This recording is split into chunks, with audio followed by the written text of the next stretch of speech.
when I met Emily, that's when I gained the faith to start my own business. That's when I gained the faith to quit my job at yellowpages.com. I bump into her in the kitchen. I'm completely in my head. And she just basically like shook me and said, go make a sale. It like almost like was like this awakening moment where like the answer was so clear. Next day, I make a sale. Aubrey was born in August, and then in September, I was like, you know what, maybe I'll just go get a job. And I went and I applied for Publix in their marketing department. I was telling Chelsea about it, and I was like, I think I'm gonna accept it. She's like, you're gonna hate your life if you work for somebody else. Just start something new and you'll figure it out. And that's when I started Social Firestarter and it took off, right? But like, I was this close away from going to get a job, but that was her saying, like, knowing me better than I know myself, basically saying, no, you're an entrepreneur, you need to go do something, and working for Publix in their marketing department is not it. So welcome to another episode of the Bill Hauser Podcast, Codpast. Hi, Andy. Hey, how's it going? All right, so I'm gonna talk to you about something. So here's the deal. We're in Miami right now, and we're at our coaching workshop.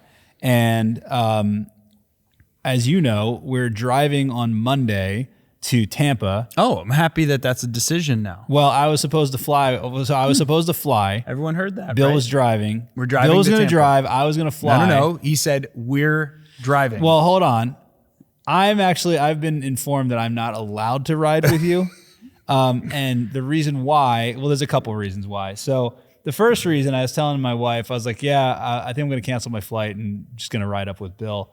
And she has very well-deserved concerns for my life, driving with Bill, who is a psychopath driving the car. Am I really? Yes, you're freaking insane driving. So Chelsea's my wife. She's ridden with you, I think twice. Okay. And based on those two experiences, what was that? Yeah. Based on those two experiences, she's like, yeah, you're not driving in a car with Bill for 4.5 hours. Okay. So then we handled that objection. So I handled that problem. objection, and basically, and because wait, for everyone listening, how do we handle that objection? Oh, Bill's not driving, Andy's driving. Yeah, so seems solved, right? So that did seem solved. It seemed like so I'll drive, right? So because I thought you were driving your car, but apparently we're renting a car. Yeah. So I'll drive the rental car, problem solved, right? Easy peasy. But now what I'm hearing is that in real companies, and I didn't know this, real companies, executives are not allowed to fly together and they're not allowed to drive together and things like that. Okay. Now, this is coming from Jen. So Jen is Bill's executive assistant.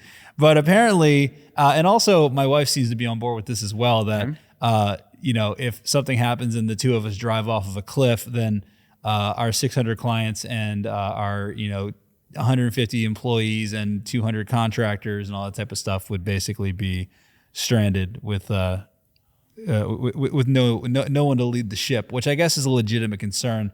But I am a good driver, so I think that mitigates that. What are you doing? All right, so we're going to ask ChatGPT, are two executives from the same company not allowed to travel together? Is there a law for this? I think there's a law. There is no law prohibiting two executives from the same company from traveling together. Well, it's not a law, but I mean, it's like probably best practices. However, many companies implement policies that discourage this practice to minimize the risk of the organization's leadership in case of accidents or emergencies. What size company does that? What size company Legal does that start context. Private companies, no law enforces this. It's a matter of internal corporate policy and governance. Public companies may be recommended as part of best practices in risk management, but not legally mandated. So it seems like public companies, it's a little bit more. Yeah, but like what company does what size does ChatGPT recommend that executives stop traveling together? Okay. What do you think it's going to say? United Healthcare? Yeah, well. we also don't intentionally harm our clients for All right. profit. So small businesses, 1 to 50 employees. Typically, no. Small businesses rely heavily on close collaboration, and the risk of leadership loss is lower due to fewer stakeholders. Medium-sized, 50 to 500 employees. Maybe if the company is highly dependent on a few key executives. And large companies, yes. Most large companies implement this policy for top executives, CEO, CFO, COO. So it seems like we're in the middle. So we're in the middle. How dependent on this company, on us is the company? Well, I just broke my hand and I was out for 2 weeks and no one called me. No one texted me. Part of that's a love issue. I think I've realized people don't love me deep down. The second is, yeah, maybe I just wasn't receiving love. Yeah. Well, what BC just said behind the camera, and he was expecting that his voice was being picked up because of his self-esteem. Yeah, he sent me a photo of the bathroom in our office, and he said, "Not the same without you," because we do make potty jokes in the office, and we are often on the same pee schedule. What can I say? I think it's like when women, they get on the same cycle. Men in offices get on the same pee cycle. It's actually, I actually started listening though when BC would pee, and sometimes no pee was coming out. So I feel like he was just doing it to like talk with me. Just want to hang out with you. All right. Anyway, back to the company. Flying. So what does this have to do with us flying together or driving together? Yeah. Well, so it started out as it started out more of a, not even that. It was more of a, my wife just doesn't want to see me, end up in a ball of fire when Bill flips the car 7 times. But the crazy part is that you are an insane driver, but you are somehow a good driver at the same time, which is, We did 2 years ago. We were up in Philadelphia and we had a day to kill between. We had our client workshop and then we had a day off and then we had our executive meeting, and we decided let's go race go-karts.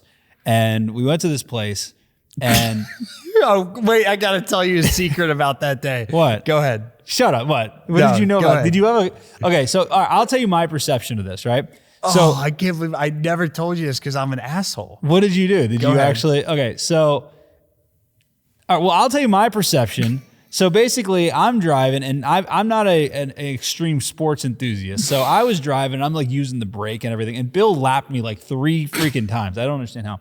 So afterwards, I was like, dude, how are you driving so fast? He's like, well, the secret is you just floor it the entire time, and you don't take your foot off the gas. And you basically when you slide out, that's what you use as the brakes. So I was like, okay, that actually makes sense. So I actually did that. I floored it the entire time. I did not take my foot off the accelerator once. He still freaking lapped me. And I don't understand how, and I'm betting I'm going to learn how. What did you do? Did you actually have a different car? No, not a different car. Okay. So all these kids that run these go-kart places are like, in high school and I've done go-kart racing a lot because it's like an extreme sport and driving motor racing.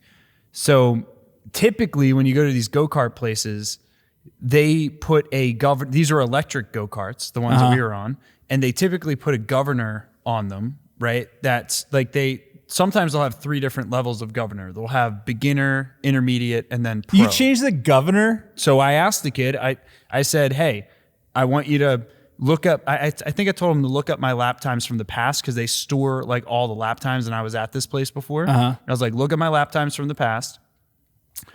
They put me in pro mode last time.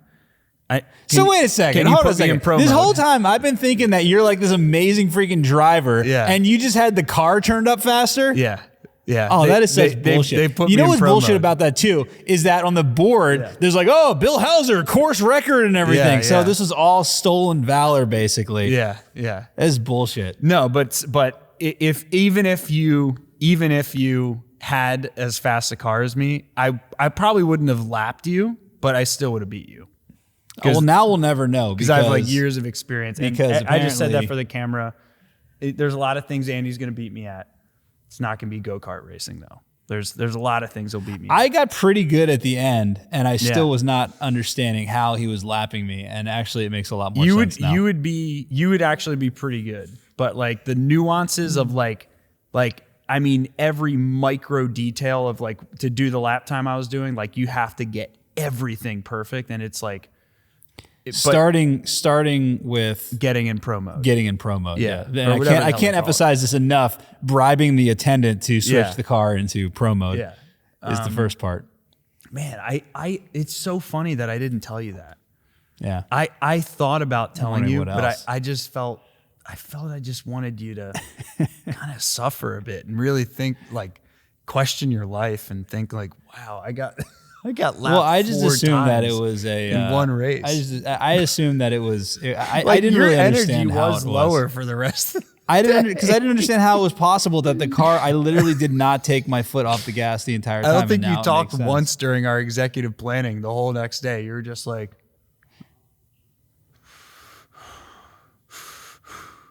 staring down. No, I'm just kidding. You talked all day.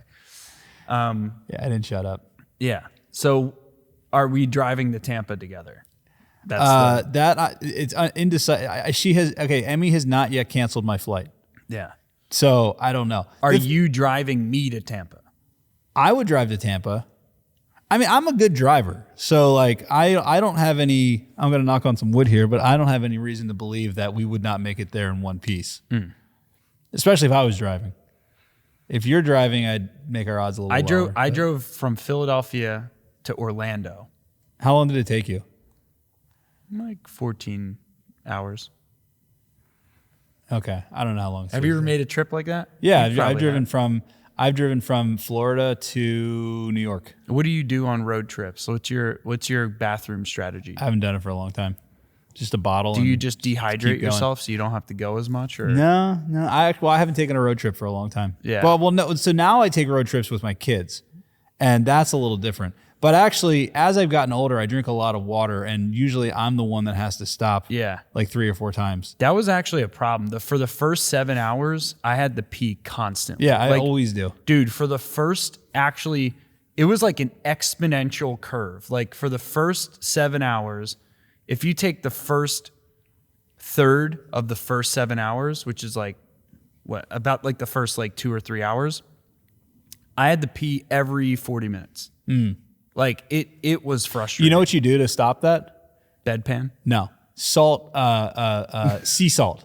If you put sea salt in your water, it actually makes it so that you absorb the water more. Because when I was trying to like lose a lot of weight, what I discovered was that most of the time when your stomach is hungry, you're actually dehydrated, and it wants water, and it wants the water from the food. That's why you feel hungry. So I just started drinking a ton of water, and the problem was I wasn't hungry anymore, but then I had to pee every 5 minutes. So I was doing the guy that used to call me every morning. The fitness accountability or nutrition accountability. My body tutor. Yeah. So my body tutor, they call you every morning and you talk about what you ate the day before.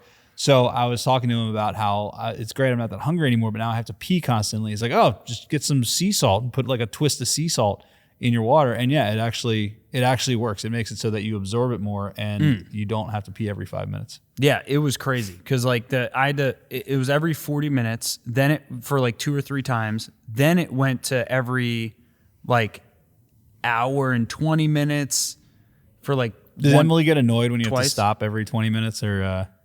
No, because she like getting up with the baby and everything, and we kind of went with like feeding schedules. But like the beginning, really just I was frustrated because I wanted to make good time, and the end was crazy. Like I don't think I had to pee for like the last 4 hours of the trip or something like that, where it was like odd, where it was like pee, no pee at all. Like that was one very challenging part of the drive, and.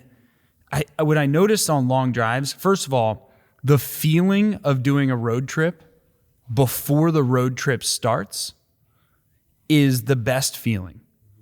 Like And I haven't done a road trip like this in 10 years plus. Like, well, you certainly haven't done it with a wife and kid. Yeah. Well, that actually wasn't really the problem. I was more so the one suffering like towards the end of the trip. But like what I realized is there's like a chronological sequence you go through on these long road trips. Up to the road trip, it seems novel, exciting, adventurous. Then the first 45 minutes, that emotion kind of like dies down, and you maybe, you look at your, GPS and it's like, oh, only 13 hours and 15 minutes to go. And then it like sinks in and you're like, what the fuck did I just agree to? Oh my God. So then you start making these calculations in your mind where it's like, all right, well, in an hour and 15 minutes will only be 12 hours away. And 12 hours is only 2 hours away from 10. And once we get to 10, then I'm going to see it say 9:59. Once we hit 9, then it's going to be like single digit. We'll be in single digits. And that's going to be so much easier. And then it's like, it's constantly like you're chasing this like, the next number that's going to make you feel closer. So it's 1:59, up 1 hour left. Yeah, exactly. It's just like this constant thing. But like the last 2 hours was torture. Like when we were going down, like we entered Florida and we're in that like no man's land north of Jacksonville. And then like we go past Jacksonville and we're like no man's land again. And we have to get to like New Smyrna Beach is where we're going. And it's just highway. I never had a 2 hour drive feel so long. I mean, it was just like, because I had 12 hours of driving before it. So, but the positives from it was just really the conversations that Emily and I had, like were conversations like that were really like unfiltered, just like about life conversations. And like that's what made the road trip more worth it. Cause like, I don't know what it is about planes, but like whenever I sit next to Emily on a plane, we more so do our own thing. It's not like we're like chatting the whole time about life and like seeing new scenery. And like, it was definitely the perk of the road trip for me was the depth of conversations that we had rather than the actual trip itself, which I don't think people get the opportunity to have.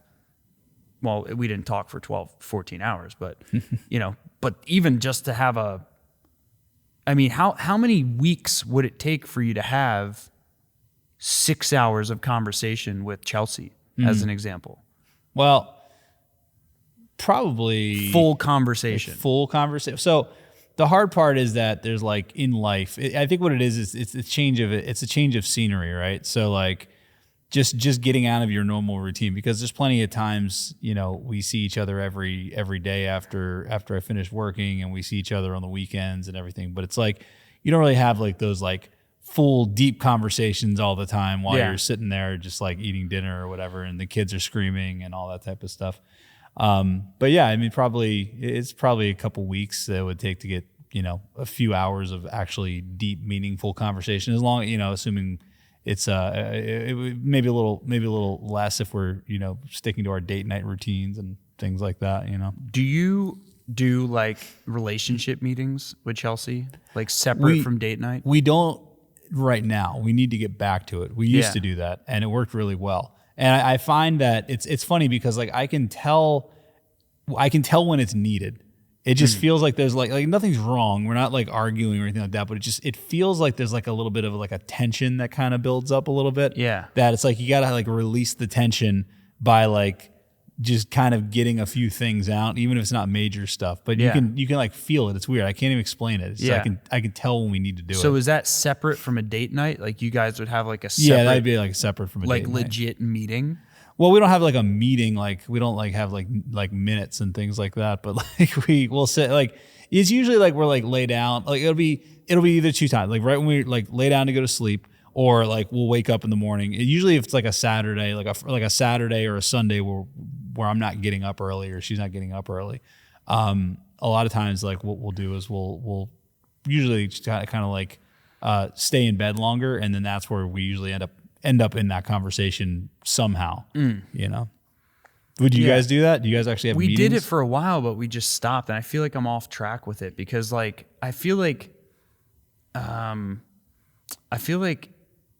one thing that we've done really good in our relationship is talking about things before they ever become problems. Mm-hmm. And that comes from proactive conversations. And this is like interesting is like Emily and I our personalities don't collide. Like there's no, I feel like you and Chelsea both have like you actually each kind of have a little bit of a similarness to each of your personalities, more so than I do with Emily. Like Emily and I are very opposite. Like I don't know if you'd agree with that. Like where you actually could butt heads with Chelsea more likely than I would with Emily because Emily is so opposite of me that like I don't know if you'd agree with that. But well, we definitely butt heads on things. But I think Chelsea's so strong-willed, but I also think that you are also you're less strong-willed than her, but you also have some decent will. I mean, otherwise you wouldn't be as successful as you are. Yeah. Well, okay. So like Chelsea has more willpower than anyone I've ever met. So, but that also with more willpower than anyone that I've ever met. Like if she says I am like, okay, so she has some autoimmune diseases and things like that. So, she's changed her diet significantly and it's made a huge difference. But for like 8 months, I think she was basically doing nothing but these raw like smoothies, right? And what it is, it's a pound of spinach and like flaxseed oil and like a cup of fruit. That's all it was. So a pound of spinach. I mean, you can imagine how much a pound of spinach is. That's all she ate for like 8 months. And she has so much willpower that like I would have done that for 2 days and then I don't even know that I would have made it 2 days and I would have eaten a hamburger, right? She did it for 8 months and like if she says she's going to do something, she I have no doubt she's going to do it. But then that also, causes some issues where it's like basically I have to be the one to compromise sometimes. Yeah, like say like, yeah, you're right. Yeah, you know? exactly. Because it's like, because otherwise, like it's like, do you want to be happy or do you want to be right? You know? Yeah. But the difference with us in communication is that I, for a very, very long time, like my entire life, my family just avoids confrontation. Yeah. And she is the type of person where she will not avoid confrontation. Well, she doesn't go looking for confrontation. Like she doesn't cause drama or things like that. But if something's bothering her, so if she did something when we first started dating, if she would do something that would bother me, I probably wouldn't be willing. I probably would be less likely to say something about it. She brings it up right away. Yeah. And so that actually caused a lot of problems right in the beginning because of the fact that I would not say stuff and then I'd bring it up later. Yeah. A month later or 3 months later or something like that. Yeah. Which in hindsight, was like, yeah, that's a terrible thing to do, but that's how it always was. Yeah. And that's where our differences are in that she's very straightforward and I still have to be proactive in communication. Yeah, I think with me and Emily, it's kind of like the opposite. Like I'm more of the outspoken one and Emily is more of the laid back one. Okay. Because we each like what I'm getting at is that because Emily and I's, for whatever reason, our personalities, for whatever mix of reasons and personality criteria we do not have almost any conflict. I mean, it's so rare. But the problem with that is even though we don't have external, outward conflict that's observable, that to me creates a risk of the underneath the scenes kind of conflict, like you said, where there becomes this feeling where there's tension, but it's not enough tension to create a shouting match or anything, but it's like it kind of builds up. Like an example, okay, this is a perfect example, is I get pretty obsessed about things like dirt biking, for example. Like this year, I picked up my dirt biking this year. And there was a stint of time when I was preparing for nationals where I was riding every single weekend, both weekend days, and I was only really able to spend like maybe 3.5 hours with Emily for months on a weekend, right? Total. She didn't complain about it. She didn't yell. She didn't say this is bullshit, but it still was affecting our relationship. I was just so obsessed over this thing, and she let me go do it, but neither of us took the time to sit down and talk about how this is affecting our relationship. Now, deep down, do you think she was affected? Yeah, hell yeah. To go from spending full weekends me together for the last 3 years to 3 hours a weekend for 2 months, of course she was feeling something. Was I feeling something? Yeah, in the back of my mind, I was feeling, shit, I can't believe Emily is letting me do all this. Why isn't she saying anything? But neither of us brought it up. So the fact that we didn't have conflict was actually a negative, because at the end of it, it actually, like when this injury happened, for example, she's like, oh, finally I can spend time with you on weekends again. And that was like the first time it actually was expressed that this was like a big concern of hers that just wasn't expressed. Yeah. So I actually think like conflict is actually also, while it's not pleasant in the moment, it's also a prevention mechanism for things bubbling up. Well, it makes things it's uncomfortable in the moment, but it's like, okay, so if it's like a level 3 issue right now, if I don't say something, it's going to be a level 8 issue in 2 months. Yeah. You know what I mean? So yeah, it's definitely, I think what it comes down to is just being willing to be being willing to be comfortable being uncomfortable. Yeah. Even if it's like difficult conversations with, and this is like, even with employees and stuff like that, like there used to be times when I was a business owner where an employee wouldn't be doing a good job and I wouldn't say anything about it because it was uncomfortable because they just weren't doing a good job. And now or I would think that, oh, I'm just being naggy or whatever it is. But now it's like, no, if something's not right, I need to say something about it because it affects everybody. It affects everything, and it's only going to get worse. And not only that, if I don't say something, then they're going to think that everything's okay, and they're just going to keep going down that path. And nothing good comes from avoiding confrontation, I think is what I've found. Yeah. Yeah. Well, confrontation within reason. If it's a bar fight, maybe you should walk away from it. Yeah. I think confrontation with the people you're closest to in life regarding how do we advance this relationship and get on the same page is things you should run towards. Whereas like the bar fight wouldn't really classify that because it's not with someone you really care about. It's something that actually matters, I guess. Yeah. But that's why I think like the whole point of like the relationship meeting thing is like, that's a method that I need to get back to as well, because it's a way, whether that, I think maybe date night is enough for that. Maybe that's the actual more fun kind of way to do, because we actually used to do relationship meetings where we would carve time out like around lunchtime on a weekend. We'd order like DoorDash or something. Yeah. And we'd sit down at our kitchen table and talk about our relationship. What's working, what's not working, what can be improved. Yeah. And that was really it. But it was like, I don't know, it was like a little overly formal. It's like too transactional almost. Maybe it'd be interesting to merge that with something like date night. I don't know. So that's the interesting thing, because I actually would like to do that. Like I would like to actually have a meeting where it's like, okay, these are the 5 questions that I'm going to ask. These are the 5 questions, you know what I mean? And I know the way that she is, because it's funny, because men are very logical, women are very emotional, right? And we've always had this thing where, you know, I heard this thing talking the other day where it's like, a lot of times when people have disagreements, it's because they're having different conversations within the same conversation. So, for example, if I do something that makes her upset, my immediate thought is, okay, here's what happened. Here's the objective facts of what happened. And here's what I can do in the future to avoid that from happening again. Okay, cool. We're good, right? But that's not what that's my logical. Yeah. But hers is, here's what happened. Here's how this made me feel.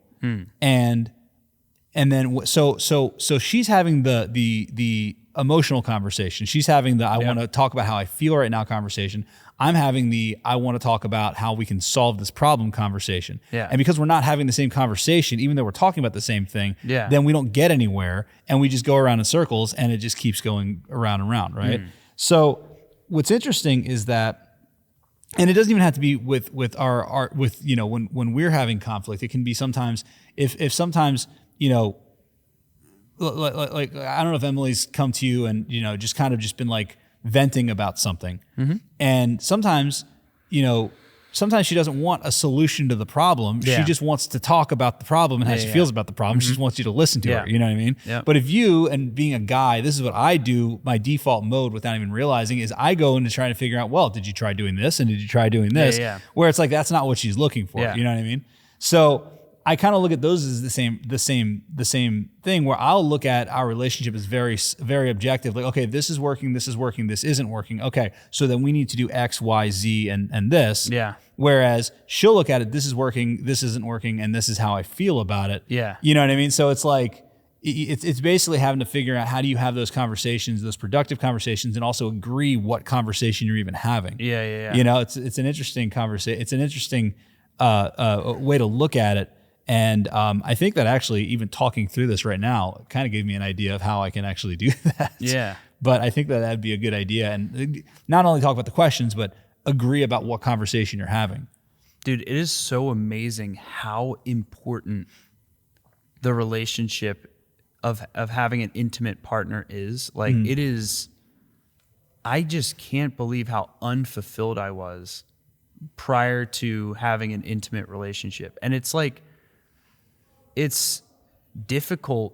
It is the ultimate, it's the ultimate form of personal development because the person you're with, if you're consistent with the person you're with and you're not some, flinger that's going on to all these different people and stuff like that. Like, if you're consistent with the one you're with, then you're gonna have to stare yourself in the mirror. Mm-hmm.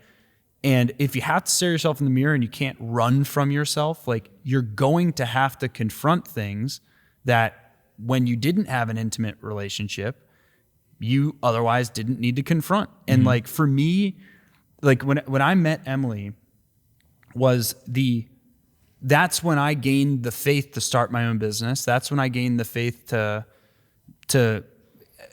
quit my job at yellowpages.com. Like, if I didn't meet her and I didn't have that home base, because my whole life was in such disarray when I quit my sales job, started SMB team. You probably are in a similar place where when you started Social Firestarter, which I think was something else, Digital Firestarter or whatever. My life was in such disarray. I don't know if I would have done it if I didn't have a rock, if I didn't have like one person who knew who I was and knew what I did at Yellow Pages and could hold me to that standard. Like, I don't know how Emily saw what I did at Yellow Pages and I couldn't not make it work. I just couldn't, because I had to stare her in the face every day, not only prove that it was the right decision, but also prove that I could do what I did previously. I could do that again. Well, what's funny is that, so now you say that, Aubrey was born in August of 2012. Aubrey is my oldest daughter, actually my middle daughter. And I have an older stepdaughter, but Aubrey was my first child that I had, like a baby that was actually fully my responsibility. And I owned another marketing agency and I'd done a bunch of other stuff, and it was kind of, some of it worked, some of it didn't. And Aubrey was born in August, and then in September, I was like, you know what? Maybe I'll just go get a job. Maybe I'll just go. And I went and I applied for Publix in their marketing department. Because I was in Lakeland, and in Lakeland, Florida, that's where Publix corporate headquarters is. And I immediately got a job interview, and I was telling Chelsea about it. Chelsea's at work, and I was trying to figure out, should I accept this job interview? And I was like, I think I'm going to accept it. She's like, you're going to hate your life if you work for somebody else. You need to do something on your, and I didn't really have anything. My marketing agency was whatever. It wasn't anything special. Like what, like 50,000 a year or something like that, or like maybe 30? We didn't even look at it we didn't even look at it on ARR. Like, I couldn't even tell you what we were, you know what I mean? Like, we had some clients and like I made maybe $2,500 a month, like it was nothing total. Yeah. That's basically what I made back then. Oh, wow. How old were you? I was 28, I think, but I was also a writer for ehow.com. Yeah. I mean, I was probably living on like $5,000 a month. Right. But I was like, but it was also like, there was the stress of like, I don't know if a client's going to fire us all the time. You know what I mean? It was all on me. So I was like, I'm just going to go get a job. And Chelsea was like, no, you're going to hate your life. Just start something new and you'll figure it out. Right. And that's when I started Social Firestarter and it took off. Right. But like, I was this close away from going to get a job. You know? Now, the truth is I'm an entrepreneur at heart. I'm a terrible employee. So who knows what would have actually happened. But that was her saying like, no, you need to be like knowing me better than I know myself. Basically saying, no, you're an entrepreneur. You need to go do something, and working for Publix in their marketing department is not it. I just remember like, did you ever feel imposter syndrome through that process? Which process? The process of starting when you turned down the Publix job, because like for me, when I started SMB, like I had so much imposter syndrome, like meaning, and the imposter syndrome was not related to my success with SMB. It was related to why in the living hell did my precious wife, Emily, why did she believe in me? I constantly had this like self-doubt around what the hell is wrong with her that she would believe me in quitting a job where I was about to make $300,000 a year. Yeah. And she had never once doubted that I would make it work. And I doubted it every day. It kept me up at night. I was barely sleeping because I had filled with so much productive doubt that impelled action, but like doubt. And like every day she's like, I remember one day I saw her in the kitchen. And the reason I say the word saw her funny is because like I was so in my head, like I almost like ran into her in the kitchen because I was like so in my head because I hadn't made my first sale yet. It's the end of 8 months. I'm running out of money, and I almost like ran into her in the kitchen, and I'm almost like shimmy, like I'm getting overweight. Like there's a photo of me at this point. Like I have a freaking belly. I'm like. This is after you started SMB team? No, this is like after I quit Yellow Pages, 8 months after I quit Yellow Pages, and I didn't make one sale for SMB team yet. Okay. I was procrastinating, trying to create the perfect plan. I'm like smelling because I'm drinking these smoothies that are like really high in fiber, and I guarantee I had BO that Emily's, bless her soul, never told me, but I'm pretty sure I did. And I'm overweight. I bump into her in the kitchen. I'm completely in my head, and she just basically like shook me and said, go make a fucking sale. And like, it like almost like was like this awakening moment where like the answer of all this 8 months of complexity on like creating the business plan, like the answer was so fucking clear. I just needed to go make a sale. And she basically like shook me, and I remember the next morning I woke up and I just went through all my old contacts from Yellow Pages. I got like 10 or 15 appointments in one day. And I was just like, all right, I'm going to go meet with these people. I'm going to figure it out as I go. I didn't have my contract system set up. Like I just met with people. And I remember coming home and she was like, did you do the one thing I asked you to do? And I was like, no. She was like, oh, but I met with Fit. She's like, nope. Just talk to me once you made a sale. Right? I met 50. I got 15. Next day, I make a sale. I'm like, I can talk to you now. And that was literally like I had all these doubts in my mind, but because she knew me better than I knew myself at that point in time, she knew all I needed was to get the first credit card paying me. And then by the end of that month, I had like somewhere around like 10 clients paying me $1,500 a month. So I went from nothing to, what's that? $15,000 a month in revenue in 1 month, right? And I don't know what would have happened if I didn't have her, because I would have been able to go get another job if I didn't have one person to confront every day in that apartment in Philly, I don't know what I would have done. I don't know. Yeah. Yeah. It's really weird how one thing leads to another thing, and how a lot of it is basically all done out of fear, I think, more than anything. It's so weird how everything, I mean, like Aubrey was 2 months old when I decided, I'm just going to leave this other thing that, I mean, it wasn't paying a lot, but back then $2,500 was a lot of money, especially if that's all you have. Did you feel imposter syndrome that like Chelsea believed in you so much to tell you to not take a job at Publix? Like, no, I knew that I was smart. I think I never had the confidence to do it on my own for some reason. That's why I had a partner that's why I partnered with Giselle, because I didn't know enough about sales and marketing back then. I knew enough about marketing, but I know enough about sales. And she all she did was sales. So I was kind of like, well, I know that I had a partner who basically all she's going to do is go out and get sales. And I just have to focus on getting the results for the clients. Mm-hmm. But at the same time, we started doing it and it wasn't working.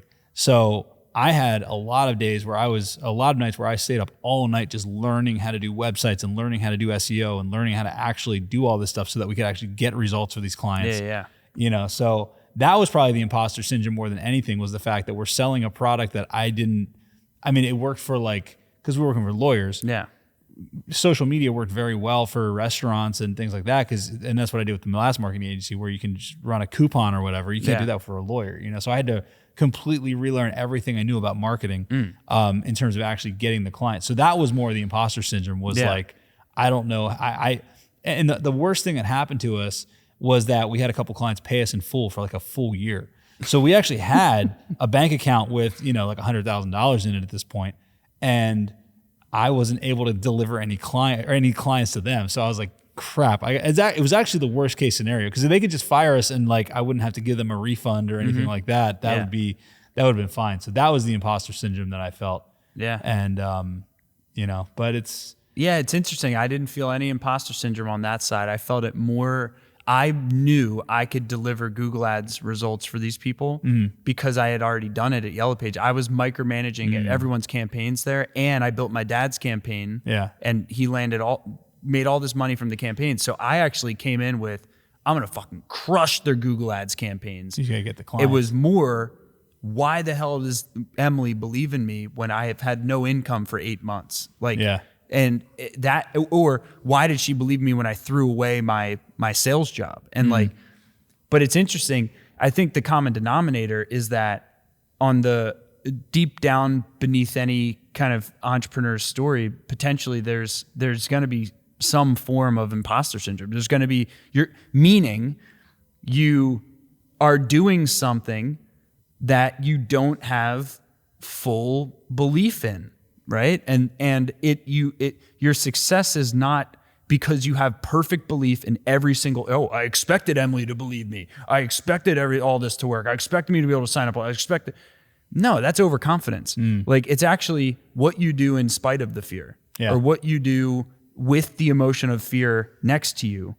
And I think that, I don't know. I think it's a significant thing. I don't feel that emotion anymore. Mm-hmm. And what, the imposter syndrome? I don't feel it at all anymore, because we've had so much repeated. For the first 4 years of SMB team, I definitely felt that. Mm-hmm. I would, even the year that we merged, I was coming out of it. I was starting to believe in myself, but I stopped. And I've said this in other episodes, is like the sign of me feeling imposter syndrome is when I start overstating things. Mm.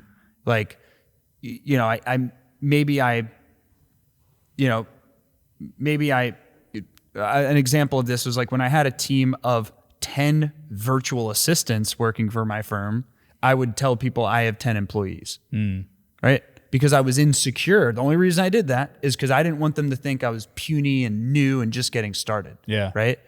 And I had my defense towards insecurity was to make an overstatement in something that made my ego feel as though I wasn't just getting started. But then the reason why part of the reason radical transparency became like a core value was I hated that feeling. And I started realizing that, look over all the shit we've accomplished for these 4 or 5 years. Maybe something's actually working, right? And then I start experiencing coaches. And then there was this one session I had with Cameron. I interviewed in front of like hundreds of lawyers, and he was just like, Bill, like, you were born for this, dude. I've coached hundreds of people, and like, you're doing fucking everything I tell you to do. And like you're actually succeeding with this stuff. And I didn't really hear it. And then Dan, our other coach, told me the same thing. And then these other companies that we met with over the last few weeks, these, financing partners that want to help us buy other companies in the space, same thing. And like, okay, it's like, now I'm getting to a point where, and I think hopefully you're also at this point where it's like, I have confidence. I have rational confidence for what we've accomplished. And that actually makes me set more articulate goals. Like how we just redid our goal setting through 2030. Yeah. I'm making more measured decisions rather than grandiose decisions because I don't have to prove anything to anyone. I've already proved what I need to prove to myself, you know? We have a very successful business, which, to tie it all back together, means that maybe we shouldn't drive together to Tampa. I don't know. The end. Is that the end of the podcast?